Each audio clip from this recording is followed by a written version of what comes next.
வணக்கம் வந்தோனியின் அலப்பறைகள். இன்னைக்கு பார்த்தீங்கன்னா ஞாயிற்றுக்கிழமைனாவே நம்ம கறி எடுக்கணும்.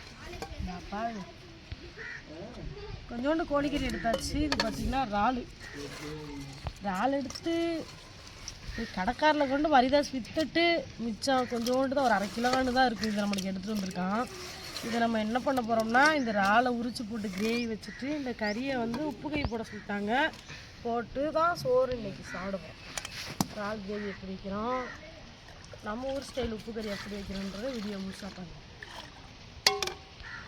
இறாலை கிரேவி பண்ணிடுவோமா, கொஞ்சோண்டு இறால்லாம் கரெக்டாக இருந்துச்சு.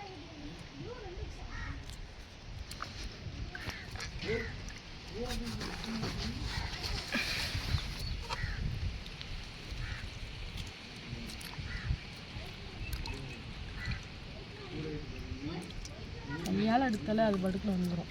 இதை எடுத்துக்கிட்டு எடுத்துக்கிட்டோம்னா உள்ளேருந்து நரம்பு டிங்கு எடுத்துடலாம். உரிக்க ஒரு நேரம், நரம்பெடுக்க ஒரு நேரம், அப்படின்னா டைம் ஆயிரும். இதில் எல்லாமே முடிஞ்சிடும்.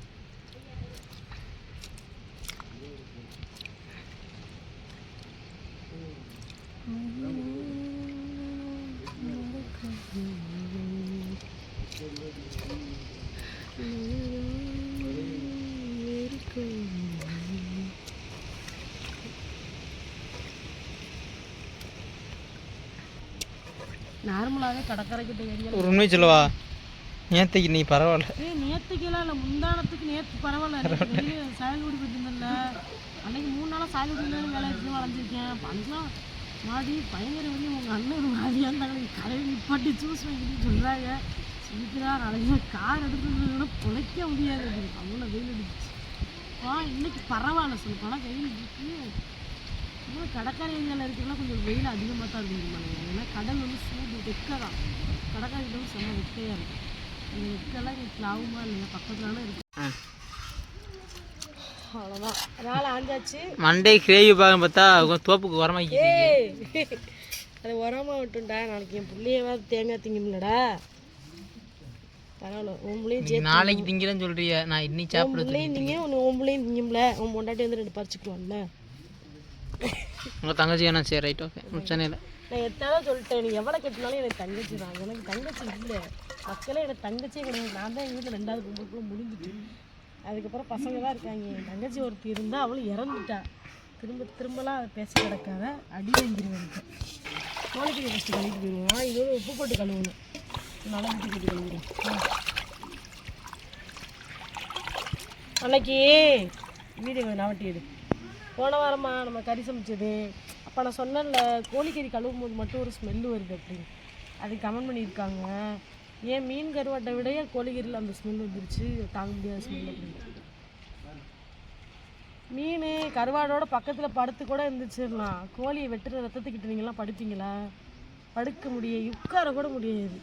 கோழிக்கடையில் கோழி வெட்டுறதை பார்த்தாலே சாப்பிட மனசு வராது. ஆனால் மீன் கடையில் மீன் வெட்டுறதை பார்த்துட்டு போயிடலாம் ஈஸியாக. உண்மையா இல்லையா மனசு? கண்டிப்பாக கண்டிப்பாக. அதனால் எப்பயுமே மீனோட வந்து கோழியெல்லாம் சேர்க்காது. சொல்லப்போனால் நான் மீன் கருவாடான மீனோட கோழியை சேர்க்காது. மீன் வேலை அப்படிலாம் இல்லை. அதுவும் நாங்கள் மீனை குடும்பத்தை சேர்ந்தனால எங்களுக்கு வந்து மீன் வித்த காசு மணக்கும்.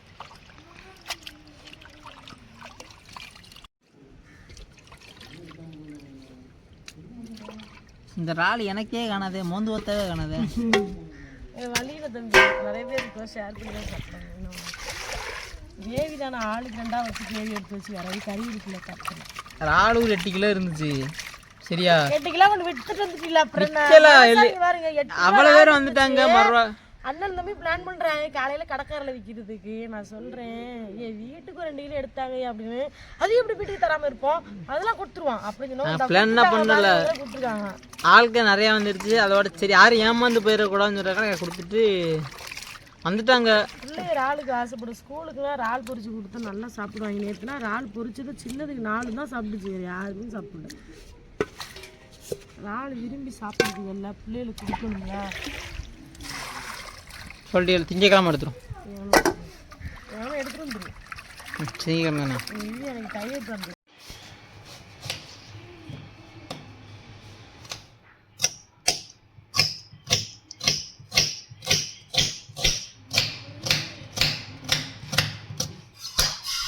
வந்து இறால் கிரேவி வைக்கிறதுக்காக சட்டி அடுப்பில் வச்சு எண்ணெய் ஊற்றிருக்கேன்.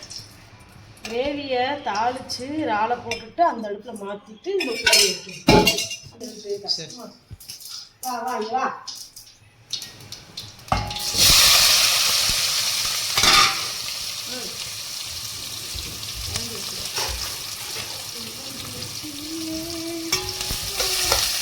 கரண்டியில் சட்டாப்பை வச்சுருக்கு. இதான் கரெக்டாக இருக்குது. கண்டுபிடிச்சிட்டேன். இந்த வடநாட்டு சைடுலாம் வந்து என்ன சமைச்சாலும் ஒரு சட்டாப்பை தான் கையில் வச்சுக்காங்க. சட்டாப்பு வச்சு அப்படி செய்கிறாங்க. நானும் யோசிச்சு பார்த்தேன். பார்த்தா சட்டாப்பு கரெக்டாக இருக்குது. வேலை வாங்குறது கூட நல்லா வளர்ந்து எனக்கு கிடையாது தெரியும். உனக்கும் கிடையாது எனக்கும் கிடையாது. நான் ரெஸ்ட்டில் வேணாம். எனக்கு அந்த எனர்ஜி ட்ரிங்க்ஸை கொடுத்தி எனர்ஜி ட்ரிங்க்ஸு கொடுத்தியெல்லாம் அதான் டீ கொடுக்கக்கூடாதுன்னு பேசுனடா. ஒரு மனுஷன் ஒரு நாளைக்கு 2 டீ தான் குடிக்கணும். அதுக்கு மேலே குடிச்சோம்னா ஒவ்வொரு அடிக்ட் ஆகிட்டோம்னு அர்த்தம். அது வந்து ஆல்கஹாலோட பெரிய விஷயம். அப்போ டீயே குடிக்காமல் இருந்தால் ரொம்ப நல்ல விஷயம். டீ குடிக்கிறதே அது ஒரு போதை பழக்கம் தான். அதனால அதுவே நல்லது இல்லை தான். நம்ம தேவை குடிக்கணும். இது என்ன வருது? என்ன வருது? என்ன வந்துச்சு? நானும் கவனிக்கல. நான் டீ குடிக்கிறது காரணம் யாரு சொல்லுங்க. உன் வாய்டா. என் வாயில் உன் வாய் தானே காரணம். யாரு சும்மா இருந்தான் 24 மணி டீயை போட்டு போட்டு போட்டு போட்டு கொடுத்துட்டு யார 24 இந்த திரும்ப க்ளோஸ் திரும்ப இங்கே பாருங்க. நம்ம வீட்டில் யாரும் 24 டீ போடுறாங்க. நானா? நீங்க தான். எஸ் நான் தானே. கடவுளுக்கே இருக்குதுண்ணா. அந்த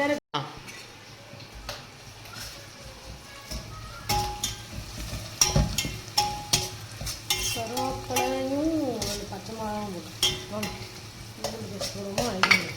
பொடி கண்டுபிடி. இப்படி இவனை இப்படி இதில் போட்டு வதக்கிட்டோம்னா அந்த கிரேவி நல்லா கலராக கிடைக்கணும். இது சொல்லலை. வெங்காயம் பொன்னிறமாக வந்ததுக்கப்புறம் அதுக்கப்புறம் இஞ்சி பூண்டு பேஸ்ட்.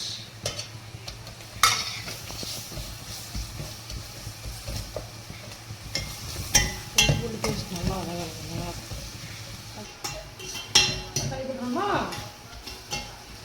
தக்காளி கிரேவி காளி போட்டுருங்க. நல்லா வதங்க கேட்டுச்சா? தக்காளி இதோட கிரேவி காளி சீக்கிரம் முடிஞ்சிருந்தேன். அது முடிஞ்சு இருக்கிற கிரேவி அது முடியாமல் என்ன ஒன்று இப்படி போட்டு தானே வைக்கவும் முடியும். கண்டுபிடிச்சிருவோமா?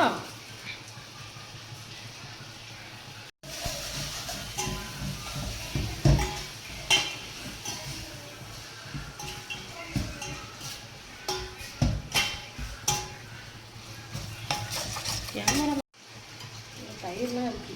மூஞ்சி அது வேர்வையாக இருக்கு. துணி இருக்காதா? ஏசி மாட்டி விட்டு சொல்லுவான். அடிப்படையில் ஏசி மாட்டுற அளவுக்கு எப்பயும் பழசு. ஏசி இல்லை, அந்த ஃபேனை சொன்னேன். எப்பயும் பழசு மறக்கக்கூடாது. விதாசு இது டைலாக் தோணுது. ஆனால் அதை நீங்கள் எப்படி எடுத்துக்கிறீங்கன்னு தெரியல. இன்னைக்கு அதுதான் எது சொல்லு. உயிர் வேணும்னா சொல்லாத. உயிர் வேணும்னா சொல்லிடு.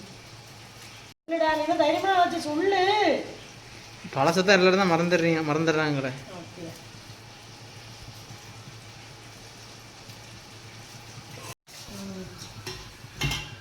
தக்காளி வெங்காயம் நல்லா வதங்கிடுச்சு.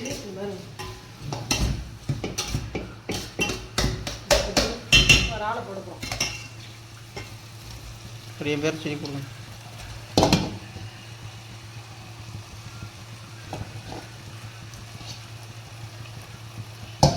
இறால்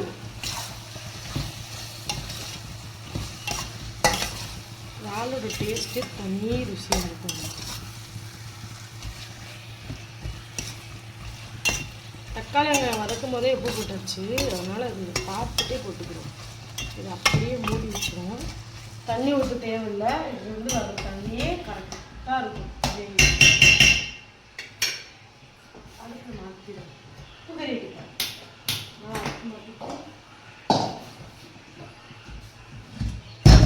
ஜப்பான் சிக்கன் ஆனால் இருந்தாலும் இவர் துண்டை வச்சு இறக்குனா தான் என்ன ரொம்பலாம் உண்டலை கோஸ்ட்டு மக்கேன். அது வந்து உப்பு கறி வைக்க போகிறோம். அந்த பாருங்க உப்பு கறி எப்படி வைக்கிறதுன்னு சொல்லிக்கிறேன். நிறைய பேர் வீடியோ பார்த்தவங்களும் இருப்பீங்க, புதுசாக பார்க்குறவங்க.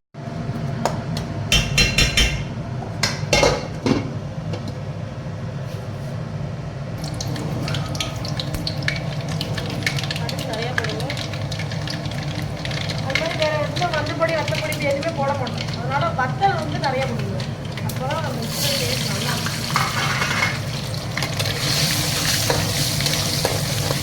அப்புறம் கருவேப்பிலை,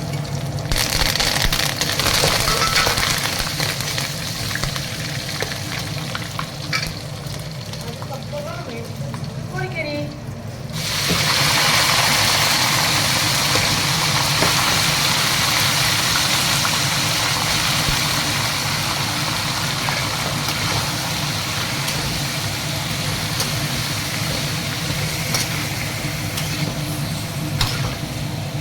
கறிக்கு தேவையான உப்பு.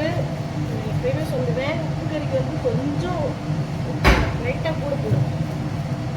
லைட்டாக சால்ட்டியாக தெரிஞ்சால் நல்லாயிருக்கும். சிக்கனில் கொஞ்சம் உப்பு சிக்கலாக இருக்கும்.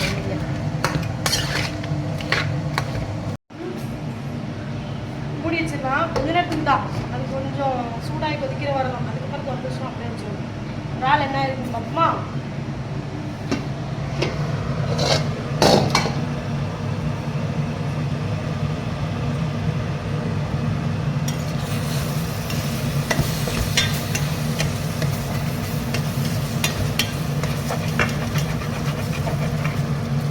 அப்படின்னு சட்டி எடுத்து சோத்தை போட்டு வச்சுக்கோ.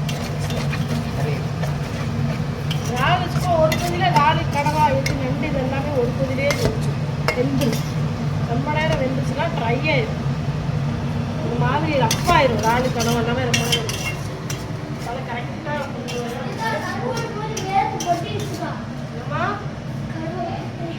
என்ன என்ன பத்திய கடை பத்தியா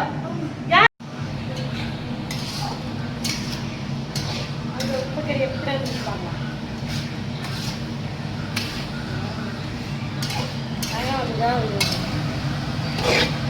உப்பு கறிஞ்சு உப்பை காணும். உப்பு டேஸ்ட்டில் போய் கம்மி சூப்பராக இருக்கும். நீங்கள் எந்த படியுமே போட்டுதான் இருக்கலாம். நல்லா டேஸ்ட்டாக இருக்கும். செம்ம டேஸ்ட்டாக இருக்கும். எத்தனை வகையான குழம்பு வச்சு கிரேவி வச்சு அதுவும் பண்ணாலும் உப்பு கறிக்கு இது இப்படியே தான். இந்த கறியை வச்சு கஞ்சி குடிச்ச மாட்டோம். செம்ம டேஸ்ட்டாக இருக்கும். உண்மையாக ஒருத்து கிரேவி இப்போ தெரியல. எதுக்கு இந்த கரண்டியை சூஸ் பண்ணிட்டு வேறலாம் கரெக்டாக இருக்குடா வேலை பார்க்குறது.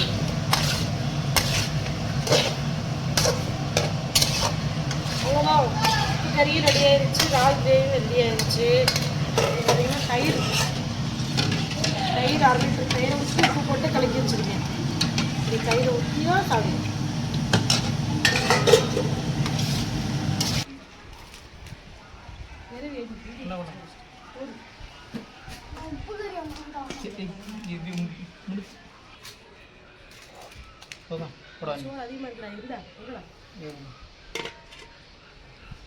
வளர்ற ஃபுல்லாக சோறு அதிகமாக இருக்குது. நம்ம வார்த்தை ஃபுல்லாக யூஸ் பண்ணாமா அப்போ டைட்டில் இருக்கேன்.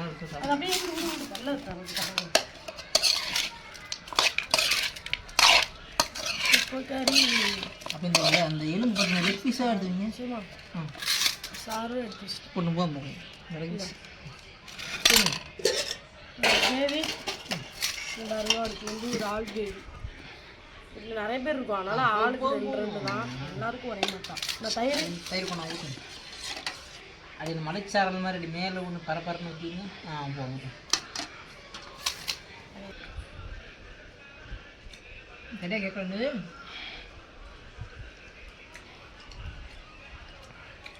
ஏதோ சொன்ன மாதிரி இருந்துச்சு. உப்பு கறி தான். ஒரு இறால் அப்படியே தூக்கி அப்படியே வச்சுருவோம். இறால் தான்.